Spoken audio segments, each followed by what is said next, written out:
Her er en originaltegning af mig, og en som ChatGPT har lavet. Det her det er min guide til, om du som kunde skal vælge det ene eller det andet. Jeg har haft en frygt for, at AI det kunne blive en større konkurrent, end mine kolleger er. Så nu har jeg faktisk sat mig for at finde ud af, om AI er den konkurrent, jeg frygter.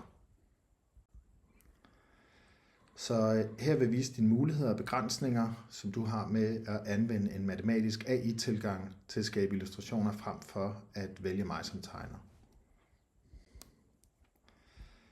Så skal det være det matematiske eller det menneskelige? Altså det skal være en duel på lige vilkår, så ChatGPT har fået det samme brief fra kunden, som jeg har fået, og så arbejder den jo matematisk, hvor jeg arbejder menneskeligt. Kundens brief, det var, at man skal lave en plakat til gymnasielærer i samfundsfag, historie og engelsk. Det skulle gerne vække interesse for et arrangement, som handler om, at USA er i færd med at nedbryde den verdensorden, som har fungeret siden afslutningen på 2. verdenskrig. Plakatens titel er Rule of the Eagle, med undertitlen Amerikansk udenrigspolitik efter den regelbaserede orden. Det første prompt, det handlede om at lave en liste på idéer til illustrationer ud fra kundens brief. Og der var den jo skræmmende hurtig og kom op med 12 idéer på ingen tid. Herefter så gav jeg den mere info for at prøve at kvalificere idéerne. Altså det var med yderligere info fra kunden. Så gik jeg ind og udvalgte 4 af idéerne, som jeg så arbejdede videre med. Og bad den om at komme med illustrationer ud fra de 4 idéer. Og det gjorde den.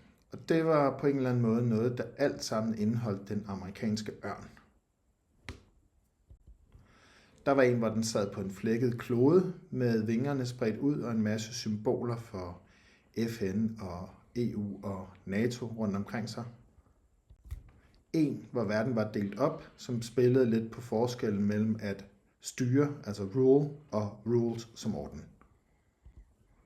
Og der var en mere sådan grafisk nedtonet farvemæssigt, hvor den bare sad på kloden, hvor det kom til at handle meget om isbjerge og olieressourcer.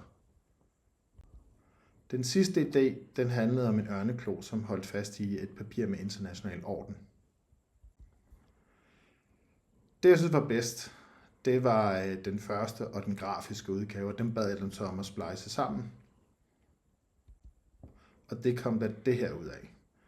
Og så bad jeg den om at integrere nogle flere elementer, fordi jeg gerne vil have Trump med i illustrationen. Og det gjorde den så her, og den proppede også amerikanske farver på vingerne, så vil jeg gerne have selve overskriften ind fra arrangementet.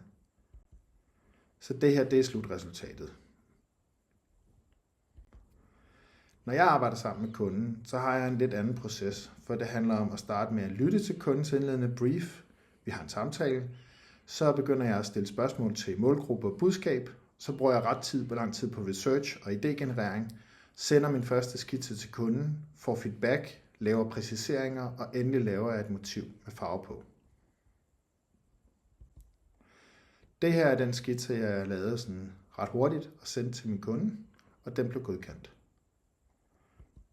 Og her er det endelige resultat, som jeg så viser, hvordan er blevet sat sammen af forskellige elementer.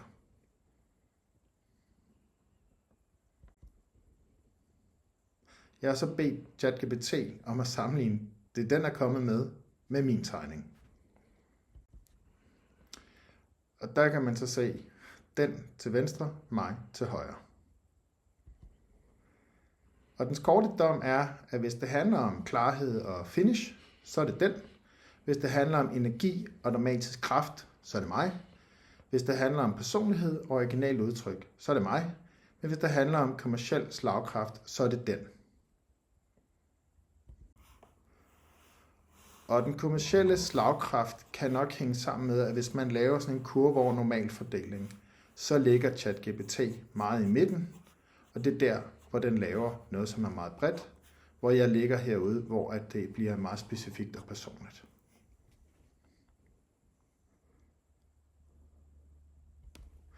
Hvis du har lyst til at mødes med mig, så send en mail, så mødes vi til en kop kaffe og kan snakke om, hvordan jeg kan hjælpe dig.